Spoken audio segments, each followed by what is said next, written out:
Mình chạy thêm mình nhiều nên nhân đàn rô xưa mà nên chỉ tua thì nó biết đi hắn số cho nó mà muốn chơi tiếp mua ăn đấy tao cờ nên tao nó đua rồi nó cho nên tụi mày bây giờ còn tao cha thì tao nó mua kia mua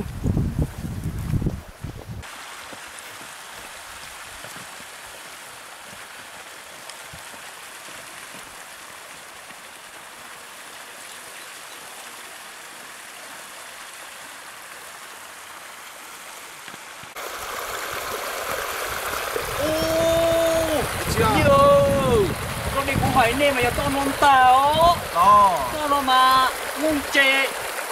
ngung cá này chốt cửa à cái gì đi cho đi phải cho nó ăn chiếc cửa rồi cho rồi để nó mà đi cái đi nó mà chiếc cá cửa hồ mà cũng chặt lửa đó chỉ don't cho nó nặng trùng cho nó mà cá ý cửa cái mua ô phải non ta mua đeo hả phải non ta phải non mua kia mua nào giờ đi ta biết mua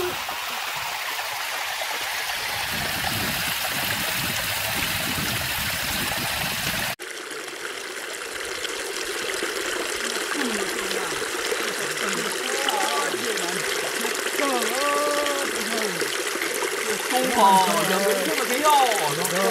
đối này tua đã một chập lời chung chung hơn để tôn có cửa hò tôn nó nào em mua cờ khó non đâu đó đâu kia là chị kia khó nó pe chị mua rồi đó cứ chị đó chị chọc mua hò mua cá đi chứ giờ mua hò toàn đi rồi chơi nó sai thì chú cá hả cho nó chị hay giờ dùng nhìn tè thế đâu ôi tôi chị mua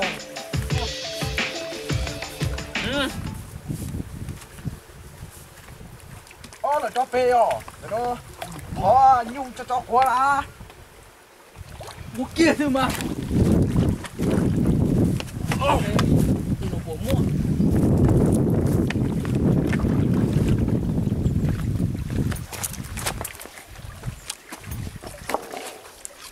xây bộ mua là cặp tao gì đấy mua hồ rất đây là gì á mua để tông gì cây à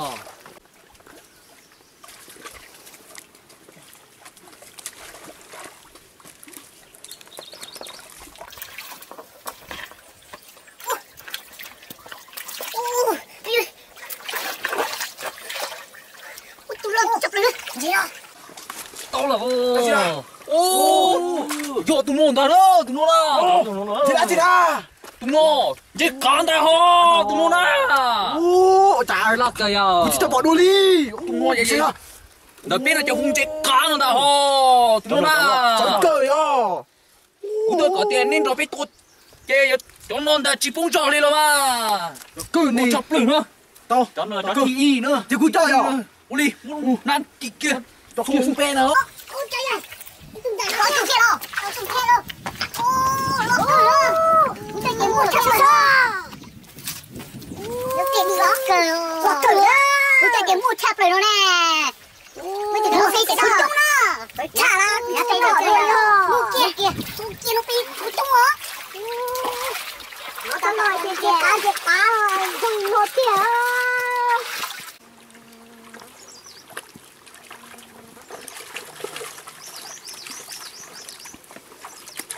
ô bây giờ lúc ba phải nó xe xe cũng chạy lại tôn chạy tao tụ là đâu này chúng mua xíu ô đi tụ ra cũng téo sắp rồi cho chị nó mà nó tới được téo má mạ thế nào kìa kìa tao thấy đấy tao kìa lọt thả rồi cứ hơ mua cứ hơ xì xa cứ hơ nó có tua bên nó chỉ hút tung á bên nó mua chỉ có đấy lọt thả đấy bây giờ bên nó mới lúc bạc thế nào lúc nào mà chỉ mua cờ nó lúc bạc nó lọ nè mua chó lọ á cái đó mà mua cờ mua bà chậu so chơi được cũng hò một chó lọ xíu mua mà gì đấy à nó bị ông lọt thảo cứ hô chứ lọt thảo luôn lên được đi cái gì cũng điểm gì nữa tao chơi phú sơn à phú sơn là tao chơi cái phú sơn đó lên cho thấy không thả ra chúng nó à ui đó bạn nó cứ thế nữa ôi cho cái biển đi kia đi cái biển nha lấy sức của chủ mà không từ hồ không phải ôi trời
mày ơi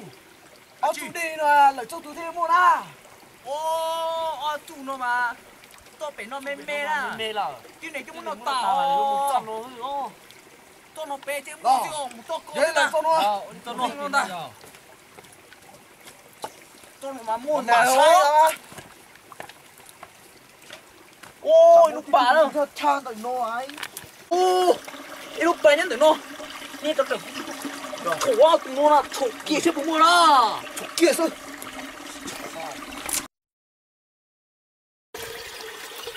Hãy subscribe cho kênh Ghiền Mì Gõ để không bỏ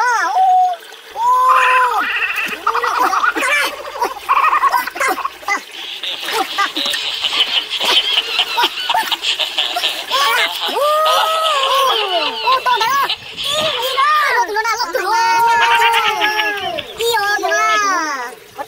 những video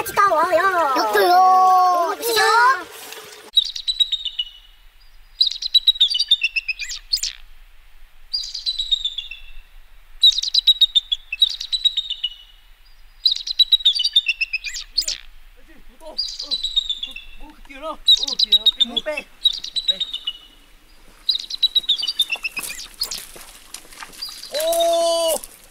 tốt rồi chưa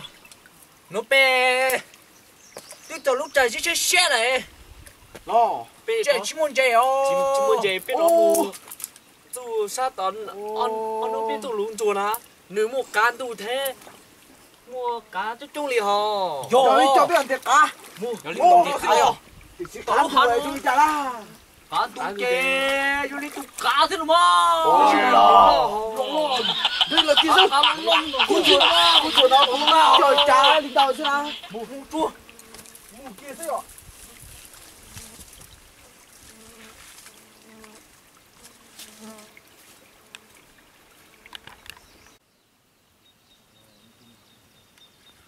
muốn té cá mà tỏ nôn ta khó yo tỏ nôn ta nó lúc há tỏ nó kia thế nào ô mày ai đó chưa thì cho bà khẩu là khẩu tao tao nó lục tài nó lo bị chơi xong thế nào chạy lo luôn Ôi trời ơi, nó nhân là đâu to à. Trời ơi, cho nó là ô chết xuống đi hả? Ô là giúp cơ. Ê, ôi trời nè tao vòi lúc tay rồi nè. Bố thụ ra. Biết bố bây giờ chết bố bị xuống trên làm đủ lo. Mà tên nó nói gì tình chú xe mà. Một chó một đây. Nó chỉnh nhó. Tung á. Lô chơ ơi. Chết chứ mà. Chị tao. Lúc chôn là lên nó nà. Nhá là muốn là tên nó. Tôi đâu phải là thức tao ơi. Chứ đâu chị à. Chị tao chơi nhau rồi chị chết tao ôi nó sống là chút nó từ rồi chứ này sao bị tê à bị tê à oh no chính tông lúc lót ta hò để chân nhớ gì cái này tê nó là cái câu tao nên có lúc sau nó có những bị lư xưa này xin chơi mà ô một chạy nhìn tao làm vậy yo ho một chạy ơi yo bao tu tiên bạc kia một chạy cơ để chị cá đi đi một thằng cá rồi rồi cá lên nó cá được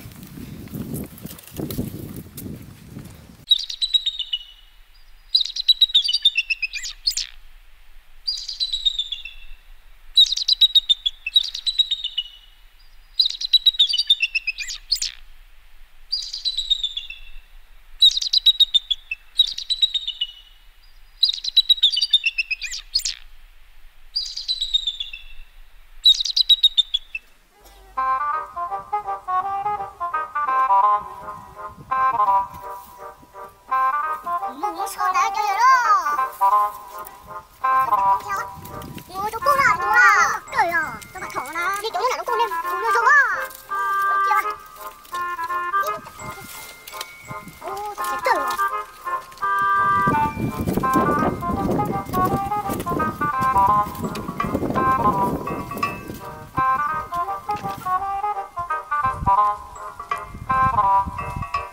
ô cười chưa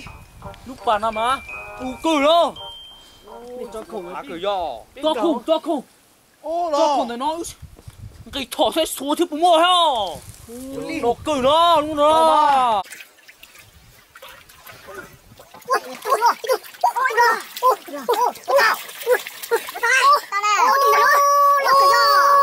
wow cho ăn đủ có hai chỗ này mà cho nôn tao này xem mà lọc cười hồ thì nó cho lo thì cán tủ mà tủ cười hồ có xíu mà lọc cười hồ đủ chết tệ rồi cũng cho nó cũng giờ trái để cán tủ rồi đấy đủ chặt cơ thế sao bố mua mà cái bố mua ra ôi bố xe sao ôi đâu đi tủ kia ôi là ta ô tao kia ô ê cha đi xin tụi nó do nhẹ cá tụi nó do nhẹ cá đó kìa Kita buat roti eh. Betul.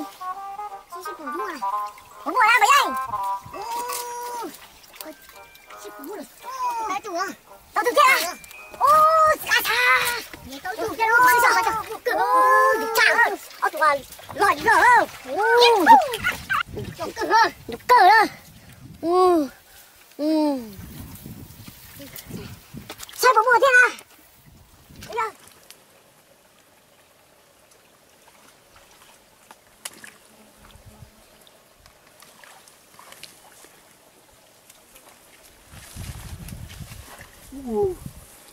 To được dữ vậy nó nào.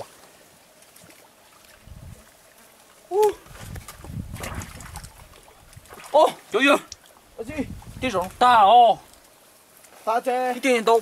Bé tụ điện nó gì cái rồng ta ô. Đúng một bèo. Đúng một bèo sao say bèo.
Ta sủ à,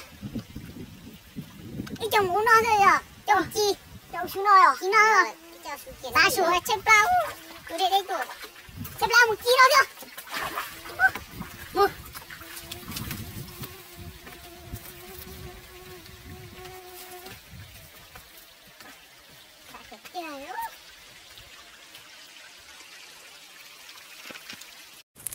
nó nè. Việt ta tọt lò ô số năm nè chỉ cái thì bây giờ tao ít cái đồ số thế này bây giờ chẳng thể chỉ tao cá thế chỉ bây giờ mình ít cái đồ số thế này chỉ cá cỡ nó nè tao bị tao xe đi lăn xe là chuột dê rồi nên nó mà nó sẽ xí rồi cho cứ chạy ta tọt tránh dê thế chỉ cá nè biết từng bởi vậy dây tụt phải vậy dây nó chỉnh ta tọt chỉnh cá thế này chỉnh chè thế này chọn chè thà mới bỏ bên nền tề cho nó thế này thì chỉnh ta tọt chỉ chọn gì lười chứ cho cá nữa nó nè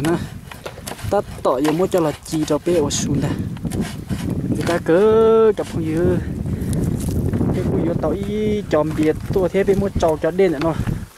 có chết chết li cho đi tao xem nào chết ta giờ nữa một cháu đi nó chỉ ít li chết chết chỉ hậu mà các cơ la xiết cái này cho đi tao xem nào chết rõ xí đi là lọp bố bẻ giống nó lọp xí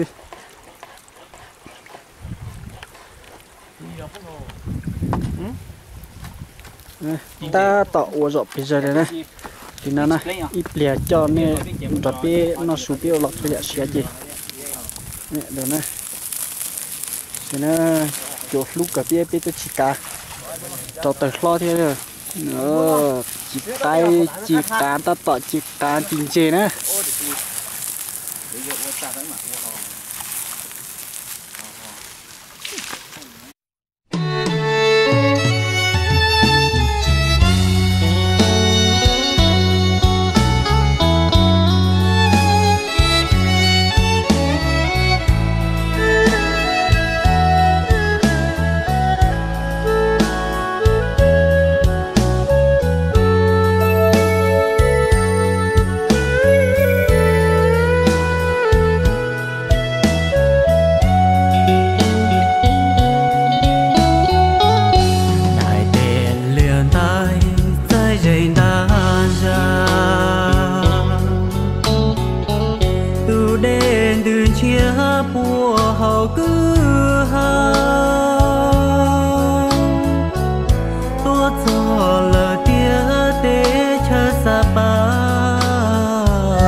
xia ra tia sầu trâu mong trời tao lia tao trong hậu bề sợ rồng đâu cơ mong lò nhớ tao chỉ trông chỉ chờ mùa nó xí hu mùa hậu xí chờ để xia đường chia chùa tu đến giờ đại tế liên đại tại rừng kỳ châu nhà số na trên nó xuống nó na là nó biết nó sử chập phong gì sẽ ra chế na chỉ khá để tiền đi na sẽ na đi sẽ nhận nó na thì cá cơ gạch cá na dù lúc khô na cho nên sẽ nó biết nó lĩnh thông nên sẽ lên to chế đó biết cổng chế là gì đó tên nó bị chế to trong hào hang hết cơ còn biết nó biết một chỗ để nó chế tại sao nó chế chế đi cho nhau tủ lạnh na một cá cơ